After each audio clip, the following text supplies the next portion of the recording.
안녕하세요. 이기련 변호사입니다. 연봉제에 대해 알아보고 계시는데요. 이번 시간에는 연봉제와 관련하여 노사 간 갈등의 소지가 가장 크다고 할 수 있는 시간 외 근로에 따른 가산임금의 문제에 대해 살펴보도록 하겠습니다. 이 문제는 연봉제 계약 자체가 지니는 가장 근본적인 속성이 임금이 근로시간에 비례하여 책정되는 것이 아니라 근로자 개개인의 성과와 능력에 따라 임금을 지급한다는 점에서 기인합니다. 이에 따라 시간 외 근로 내지 초과 근로에 대한 수당 지급 문제와 연봉제는 분쟁 가능성이 높은 주제라고 할 수 있겠습니다.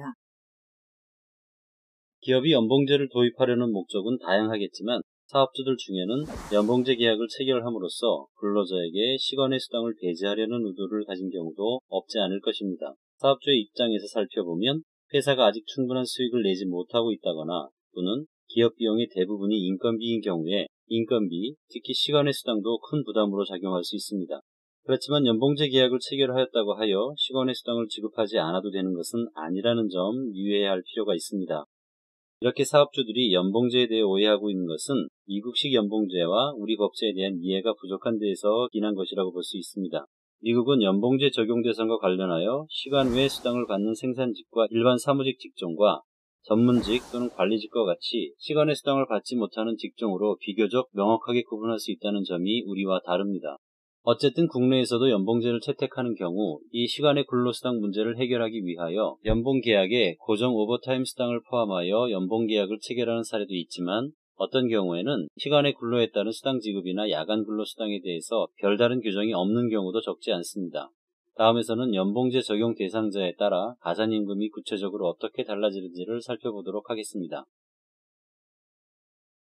통상 어떤 기업의 임원이라고 하면 회사의 업무 대표권을 가지면서 사용 종속 관계에 있지 아니한 자라고 할 수 있겠습니다. 이러한 임원의 경우에는 근로기준법이 적용되지 않으므로 비교적 순수한 형태의 연봉제를 도입할 여지가 많을 것입니다. 그렇지만 예를 들어 회사의 상무이사 내지 전무이사라는 직함을 가지고 있어서 대외적으로는 기업의 임원이라는 외관을 가지고 있긴 하지만 회사와의 관계에서 사용 종속 관계가 있는 경우라면 실질적으로 판단하여 근로자로 보아야 할 것입니다. 한편 이사고 혹은 이사 대우 등의 직함을 가진 경우에도 계약관계, 실질적인 근로관계, 권한과 책임, 담당 업무, 출퇴근과 같은 근로 형태, 보수 등을 종합적으로 고려하여 근로기준법 적용 여부를 판단해야 할 필요가 있겠습니다. 다음으로 기업의 관리감독 근로자도 근로기준법상의 시간의 근로, 휴일 근로에 관한 규정이 적용되지 않는데요. 판례는 자동차 보험사에서 각각 지점장, 본점부장, 지점부장, 본점과장 등으로 근무한 경우에 위 원고들이 회사의 감독이나 관리의 지위에 있는 자로서 기업 경영과 일체를 이루는 입장에 있고 자기의 근무 시간에 대한 자유재량권을 가지고 있음으로써 근로기준법에서 정한 근로시간, 휴게와 휴일에 관한 규정이 적용되지 아니하는 것이라면 시간의 근무나 휴일 근무에 대하여 통상임금의 근무수당을 지급받을 수는 없다 할 것이라고 판시하고 있습니다. 판례에서와 같이 관리감독을 하는 직책을 가진 경우라면 근로기준법상의 근로시간, 휴일, 휴게 규정의 적용이 배제되어 가산임금을 지불하지 않아도 됨에 따라 연봉제 적용도 비교적 수월할 수 있을 것입니다. 이어서 외근 근로자 그리고 재량 근로자의 경우에도 근로자 대표와 서면 합의로서 소정 근로시간을 초과하여 근로할 필요가 있는 경우 그 업무의 수행에 통상 필요한 시간을 근로한 것으로 본다는 간주조항이 있습니다. 근로기준법은 이것을 근로시간의 특례라는 조항으로 두고 있는 것인데요. 이에 따라 영업직, 연구직, 정보처리 업무직, 방송사 PD 등 전문직에 대해서는 원칙적으로 가산임금을 지급할 의무가 있지만 노사 간의 합의에 의해 초과 근로수당을 고정급화하는 것이 가능하기 때문에 연봉제 도입이 비교적 수월하다는 것입니다. 주의할 것은 재량근로시간제에 적용을 받는 재량근로자는 간주시간을 설정함으로써 연봉제 도입이 용이하지만 재량근로자라는 것만으로 야간근로 및 휴일근로 시 가산임금 지급 의무가 면제되는 것은 아니라는 점입니다. 이 경우에는 임금과 근로시간과의 상관관계가 완전히 단절되는 것이 아니라는 점 유의할 필요가 있겠습니다. 근로자들은 뭐니 해도 임금에 관심이 많을 수밖에 없을 텐데요. 그렇지만 모든 분야가 마찬가지겠지만 자신이 기대하는 것만큼 급여를 받을 수는 없을 것입니다. 반면 자신의 시간당 급여가 정해져 있고 하루 소정 근로시간이 정해진 상태에서 초과 근무를 한 경우에 그에 합당한 초과 수당을 기대하는 것은 당연하다고 하겠습니다. 현행 임금에 관한 규정과 체계도 이와 같은 임금과 근로시간의 관계를 고려하여 제정되었다고 이해해도 무방합니다. 그 중에서도 이번 시간에 다루고 있는 가산임금 제도가 대표적인 것 중 하나인데요. 하지만 앞에서 보신 것처럼 이른바 연봉제로 대표되는 능력주의, 성과주의 임금제도는 현행법 체계와 일정 부분 충돌이 생길 여지를 안고 있고, 그것이 바로 시간의 근로 혹은 초과 근로, 연장 근로라는 것과 휴일 근로 그리고 야간 근로라는 것이 있습니다. 앞에서 가산임금 적용 대상이 되는 근로로 연장 근로, 휴일 근로, 야간 근로가 있다고 하였는데요. 현행법상 모든 근로자는 연봉제 채택에도 불구하고 이 세 가지 근로 형태와 가산임금의 문제가 반드시 발생하게 됩니다. 기업 입장에서는 연봉제를 채택하면서 보다 높은 성과를 기대하려 할 것이고, 근로자 입장에서는 무한히 근로시간을 투자하는 것은 원치 않을 것이기 때문에 이 문제를 해결할 타협점을 모색할 필요가 있을 것입니다. 연봉제와 가산임금의 충돌 문제를 해결하기 위해 현장에서 고안해낸 것이 바로 포괄임금제도입니다.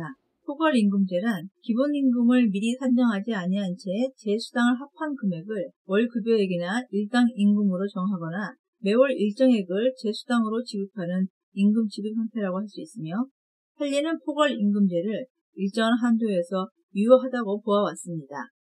판례에 의하면 사용자는 근로계약을 체결함에 있어서 근로자에 대하여 기본 임금을 결정하고 이를 기초로 시간 외 휴일, 야간 근로수당 등 제수당을 가산하여 이를 합산 지급함이 원칙이라 할 것이나, 근로시간, 근로 형태와 업무의 성질 등을 참작하여 계산의 편의와 직원의 근무 의욕을 고취하는 뜻에서 근로자의 승낙하에 기본임금을 미리 산정하지 아니한 채 시간 외 근로 등에 대한 제수당을 합한 금액을 월 급여액이나 일당 임금으로 정하거나 매월 일정액을 제수당으로 지급하는 내용의 이른바 포괄임금제에 의한 임금 지급 계약을 체결하였다고 하더라도 단체 협약이나 취업 규칙에 비추어 근로자에게 불이익이 없고 재반 사정에 비추어 정당하다고 인정될 때에는 그 계약은 유효하다라고 하여 포괄임금제를 일정한 요건 하에서 효력이 있다고 판시하고 있습니다. 이렇게 포괄임금제가 연봉제 채택 시 가산임금 문제의 해결 방안의 하나로서 제시되는 이유는 보신 것과 같이 우리 판례가 비교적 폭넓게 포괄임금제의 효력을 인정한다는 점, 그리고 포괄임금제에 산입될 수 있는 법정수당의 범위도 넓다는 점 때문일 것입니다.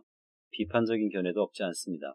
즉, 근로자는 사용자의 포괄임금제 약정을 거부할 수 없다는 것을 기본적인 전제로 하여 근로시간의 연간 및 월간 한도를 설정한다거나 혹은 포괄임금제 채택에 근로자 본인의 동의는 물론 근로자 대표의 동의를 얻게 하자는 등의 방안을 제시하기도 합니다. 어찌되었든 연봉제와 가산임금의 문제에 대해 포괄임금제가 대안으로서 제시되기는 하지만 이론적인 측면과 현실적인 측면 모두에서 문제가 전혀 없는 것은 아닙니다. 한편 근로기준법상의 근로시간 및 휴식의 적용 제외 규정과 재량 근로제를 확대 적용함으로써 연봉제 시행을 둘러싼 가산임금과의 충돌 문제를 해결해보려는 시도도 있습니다. 최근 재량 근로제 대상이 일부 확대되는 변화가 있기도 했는데요. 문제는 연봉제를 채택하였다고 하여 현행 가산임금이 적용되는 근로, 즉 연장 근로, 휴일 근로, 야간 근로 규정이 전혀 배제되는 것은 아니라는 점을 기억할 필요가 있겠습니다.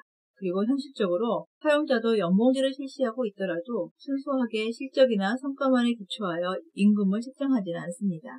결국 연봉제를 시행한다고 하여 가산임금 규정을 배제하는 것이 타당하지 않으며 오히려 정당한 성과 평가를 통한 임금 책정이 더 중요하다는 점을 고려하여 연봉제와 가산임금 문제에 접근해야 할 필요가 있겠습니다.